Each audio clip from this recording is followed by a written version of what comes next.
En lep dober dan iz Šmarske knjižnice. Lep pozdrav. In to iz prostora, kjer bomo čez par minut začeli s ponedeljkovim srečanjem v živo, zadnjim v tej sezoni. Ja. In o čem bomo govorili danes? Ja, o pozabljenih zgodbah naše dežele, oziroma mogoče bolje rečeno o preveč spregledanih zgodbah naše dežele, ker mi imamo določene zgodbe, ki so drugje legendarne pripovedi, recimo o Robin Hoodu, to je legenda. Mi imamo razbojnika Guzeja, na Kozjanskem je živel, ki je bogatim jemal in revnim dajal. William Shakespeare si je, na primer, samo dobro zamislil, tako pravi v drugo izdanje svoje drame Romeo in Julija, dobro zamislil zgodbo. Mi imamo resnično zgodbo ljubezni.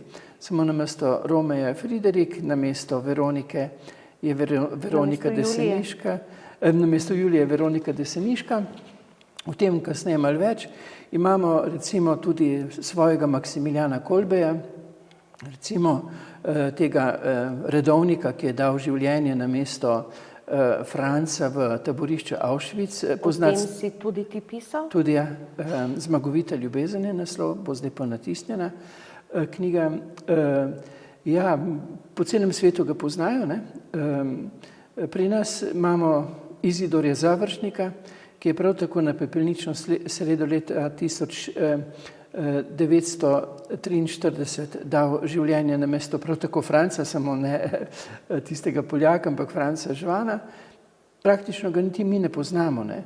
Gre pa za herojsko dejanje, ker mi na nek način moramo živeti ob teh zgodbah, ker zgodbe izjemno globoko sežejo v zavest človeka in so lahko izjemno dober navdih za našo usmeritev, da bomo šli bolj v tisti smeri, ki je, bi rekel, ki ima identiteto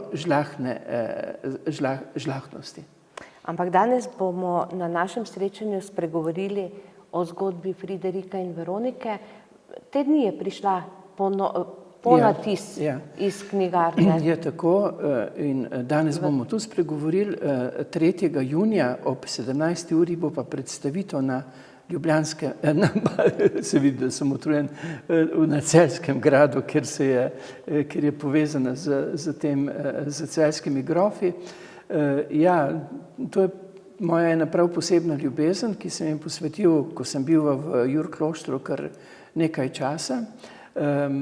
Ne samo, da sem s pomočjo patra Janeza Holnštajna in to je pater v Kartuziji Pleterje, iz arhivov izbrskal, na nek način osvetlil dve največji zagonetki te zgodbe, kje se je skrivala Veronika Deseniška oziroma kje je dobila azil med leti 1422, ko je umrla Friderikova zakonita žena Elizabeta Frankopanka in letom 1425, torej tista 3 leta, ko sta šla živeti na Friedrichstein na Končevsko, ker je Herman takoj prekinil to zgodbo.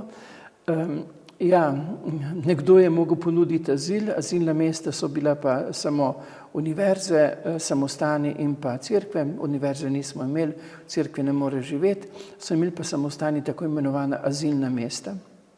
In s pomočjo arhivskih zapisov o takratnem priorju Arnoldu, priorju v Jurkloštru, kartuzijanskega samostana, se je dal razbrati značaj tega človeka. Bil je izjemno bister, bil je izjemno srčen in izjemno svojglav.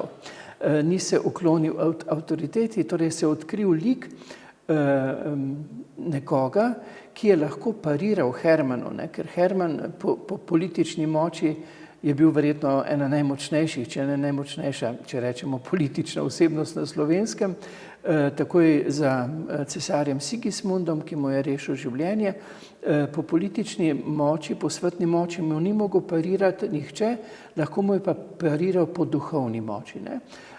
In tu se na nek način lahko osvetli in pojasni, kdo je bil tisti, ki je ubranil Veroniko Deseniško na našem prvem čarovniškem procesu. Nekdo je vsekakor mogel stopiti v to dogajanje, v to sodbo, da so sodniki oziroma razsodniki, ki so bili popolnoma na nek način podložni Hermanu, da so izglasovali Veronikovo nedolžnost. Zelo, zelo zanimiva zgodba. Namesto, kot sem že prej rekel, Romeo Friderik, namesto torej Julije Veronika, namesto tistega frančiškana, ki stoji ob strani, pa je prior Arnold. Zgodba sama po sebi uspešnica in verjamem, da bo prišel čas, ko bomo začeli Slovenci malce bolj, oziroma jaz bom rekel, bolj tisti, ki so odgovorni, bo malce bolj ceniti te naše zgodbe, kajti danes ljudje iščejo zgodbe. In mi imamo izjemne zgodbe. Zgodbe, kjer si jih drugje izmislijo, recimo, če greste v Verono, vam bodo pokazali tisti balkon, ob katerem sta vzdihovala na njem Veronika, pod njem Romeo, Veronika, Julija, pod njem Romeo, ja, tam znajo, si znajo na izmišljeno zgodbo zamisliti pomnike, ponuditi pomnike, mi pa ob resnični zgodbi ne znamo ovrednotiti pomnike tistega dogajanja. Ampak, ko si ti prišel v Jurklošter, nisi vstopil samo v zgodbo Friderika in Veronike, kar nekaj zgodb je tam nastalo, nekaj zgodb si stopil, tudi ta skrivnost starodavne Kartuzije, tudi to si napisal, pa Orion je nastal tam.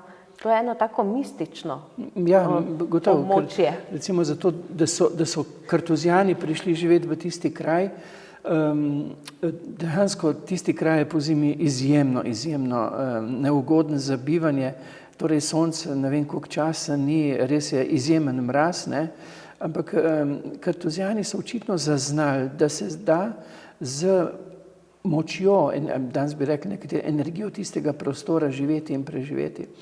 Ampak ne bi rekel samo Jurklošter, ampak tudi, veste, vsak kraj na Slovenskem, skoraj vsak ali pa praktično, če ne kraj pa okoliš, ima določene zanimive zgodbe, ki jih je dobro potegniti na plan in jih ponuditi, ker prostor, ki ima zgodbo, ima tudi dodano vrednost. Seveda je pa fino, če tudi mi postanemo dobra zgodba. Če smo mi dobra zgodba, ob dobri zgodbi, na lepem kraju in Slovenija en sam prečudovit vrt, potem je to dobitni zadetek. Torej, ni treba gledati, kaj imajo sosedje, ampak poglejmo, kaj imamo mi. In tisto, kar imamo mi na našem področju, ovrednotimo. In ko bomo imeli mi ovrednoteno to, kar je naše in je vredno, bomo brez zavisti oziroma občutka, joj, tam pa imajo, stopali k različnim zgodbam, ki jih ponuja naša dežela, se jih veselili in z njimi tudi bogatili. Seveda pa tudi z radostjo pokazali še komu. Tako. In s tem zaključiva za danes in se slišimo in vidimo prav kmalu. Med počitnicami tudi? Tudi, seveda. Takrat bomo iskali zgodbe. Ja, torej iz Konjskega vrha prihodnič. Tokrat pa iz knjižnice Šmarje. Lepo se imejte.